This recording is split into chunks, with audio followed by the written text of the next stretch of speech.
तो dear friend, आज हमें यूनिवर्सिटी और कॉलेज की जो एग्जाम है उन पे डिस्कस करने वाले हैं। तो अभी आपको सभी को पता होगा कि यूजीसी और जो एमएचआरडी है, एचआरडी मंत्रालय, उसकी गाइडलाइन जो है जारी हो चुकी है। अब आपको पता होगा, अगर नहीं भी पता तो आप सुन लीजिए कि एमएचआरडी ने क्या गाइडलाइन दी है, यूजीसी ने क्या गाइडलाइन दी है। यूजीसी ने ये गाइडलाइन दी है कि सब कुछ यूनिवर्सिटी यूनिवर्सिटी है उस पर डिपेंड है। अगर यूनिवर्सिटी की हालात सामान्य है, वहां पर कोरोना का जो है इफेक्ट नहीं है, तो यूनिवर्सिटी जो है एग्जाम कंडक्ट करवा सकती है ऑफलाइन, या फिर जो है यूनिवर्सिटी ऑनलाइन एग्जाम करवा सकती है। अगर हालात सामान्य नहीं है तो यूनिवर्सिटी जो है अपने बेस पर जो है ऑनलाइन एग्जाम करवा सकती है। बिल्कुल, जो भी यूजी के हैं, पीजी के हैं, बीए बीएससी सबकी ऑनलाइन एग्जाम करवा सकती है। ओमार सीट बेस पर जो हमारे कंपटीशन की एग्जाम होती है, वैसे ही जो है मल्टीपल चॉइस क्वेश्चंस के द्वारा जो है एग्जाम करवा सकती है। और दूसरी जो है गाइडलाइन ये भी दी है एमएसआरडी ने यूनिवर्सिटी को, अगर हालात सामान्य नहीं है, हालात बहुत बिगड़ चुके हैं, तो आप जो है स्टूडेंट्स को इंटरनल मार्क्स के अकॉर्डिंग, इंटरनल मूल्यांकन के आधार पर आप स्टूडेंट्स को प्रमोट कर सकते हो अगली क्लास में। अब सबसे बड़ी समस्या ये रहती है कि स्टूडेंट्स को अगली क्लास में प्रमोट करें तो उनको परसेंटेज क्या दें, क्या रिजल्ट दिखाएं उनका।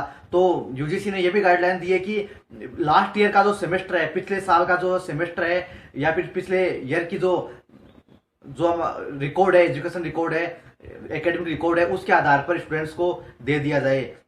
या फिर 50% तो इस साल का जो इंटरनल स्कोर है, रिकॉर्ड है, और 50% जो है लास्ट ईयर का जो रिकॉर्ड है, उसको दोनों को इकट्ठा करके दोनों को औसत एवरेज मार्क्स दे दिया जाए। तो ये गाइडलाइन दे चुके हैं सभी यूनिवर्सिटीज के लिए। हर स्टेट में हर यूनिवर्सिटी के लिए गाइडलाइन जारी है। अब डिपेंड करता है यूनिवर्सिटी पर कि वो किस प्रकार, कौन सी गाइडलाइन वो अपनाती है। वो ऑफलाइन एग्जाम भी ले सकती है, ऑनलाइन एग्जाम भी ले सकती है, और जो है डायरेक्ट प्रमोट भी कर सकती है। लेकिन काफी सारी यूनिवर्सिटियों ने ये बताया है, उनके कुलपतियों ने ये वापस राज्यपाल को बताया है कि अगर बहुत सारे स्टूडेंट्स जो है वो नॉन कॉलेजिएट होते हैं, बहुत सारे स्टूडेंट्स प्राइवेट एग्जाम देते हैं, तो उनका कोई इंटरनल मूल्यांकन नहीं हो सकता, उनका कोई असाइनमेंट नहीं होता है कॉलेज में, वो तो डायरेक्ट फाइनल एग्जाम में बैठते हैं, तो उनका तो कोई असाइनमेंट होता ही नहीं है। किस असाइनमेंट के आधार पर प्राइवेट स्टूडेंट्स को प्रमोट कर दिया जाए, या लास्ट ईयर के जो आंकड़े हैं, जो लास्ट ईयर में कितना परसेंट आया, या 10th और 12th के आधार पर कर दिया जाए।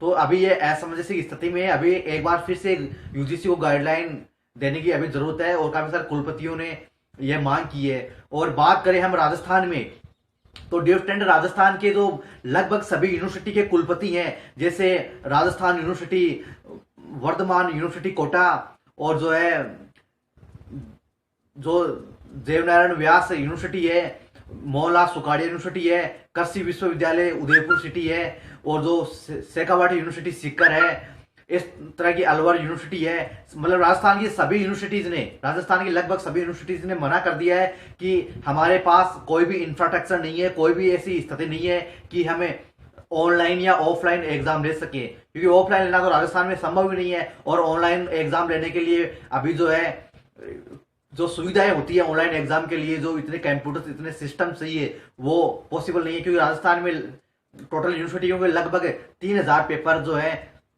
बाकी चल रहे हैं। 3000 पेपर मायने रखते हैं राजस्थान जैसे राज्य में। 3000 पेपर बैक चल रहे हैं सभी यूनिवर्सिटियों के। तो 3000 पेपर को ऑनलाइन करवाना बहुत मुश्किल है, क्योंकि ओमार शीट दोबारा प्रिंटिंग होगी, पूरा सिस्टम जो है तैयार करना होगा ऑनलाइन। बाकी ये संभव नहीं है। तो यूनिवर्सिटियों ने मना कर दिया कि हम ऑनलाइन एग्जाम नहीं करा सकते। हमें सभी राजस्थान के सभी जो गवर्नमेंट यूनिवर्सिटी है, उन्होंने बोल दिया कि हम जो है स्टूडेंट्स को डायरेक्ट प्रमोट करेंगे। लेकिन सबसे बड़ी समस्या ये आ रही है कि हम प्राइवेट स्टूडेंट हैं, जो नॉन कॉलेजिएट स्टूडेंट है, उनको प्रमोट कैसे करें। और बहुत सारे ऐसे भी कोर्सेज हैं, जैसे बीए है, एमए है, इनमें कोई इंटरनल असाइनमेंट नहीं होता है, डायरेक्ट फाइनल की एग्जाम देते हैं, डायरेक्ट एग्जाम देते हैं, और अंदर कॉलेज के अंदर कोई असाइनमेंट वगैरह नहीं होते हैं, बस एग्जाम देनी होती है। जैसे बीएससी वगैरह में तो प्रैक्टिकल वगैरह होते हैं, तो उनके आधार पर किया जा सकता है मूल्यांकन। लेकिन जो कुछ ऐसे कोर्सेस हैं जो प्रोफेशनल नहीं है, बीए वगैरह, उनमें तो कोई असाइनमेंट होते ही नहीं है, तो वो किस आधार पे उनका मूल्यांकन कर दिया जाए। या तो लास्ट ईयर का था जो एकेडमिक रिकॉर्ड है, लास्ट ईयर का जो रिजल्ट है, उसके आधार पर पास किया जाएगा। लेकिन ऐसी कोई गाइडलाइन नहीं दी।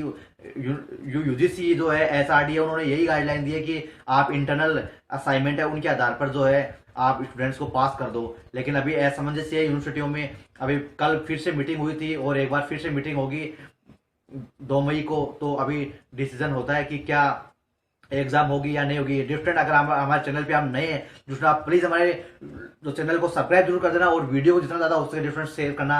और मैं बिल्कुल भी जो भी आपको जो न्यूज दे रहा हूँ बिल्कुल आपको डिफरेंट में ऑथेंटिक न्यूज दूंगा, बिल्कुल आपको छोटी मोटी भी अफवाह नहीं दूंगा, बिल्कुल जो भी दूंगा बिल्कुल ओरिजिनल और नोट क्लिक बेट आपको जो है न्यूज दूंगा डिफरेंट, पूरी आपको ऑथेंटिक न्यूज आपको मिलेगी डिफरेंट। बहुत धन्यवाद आपका।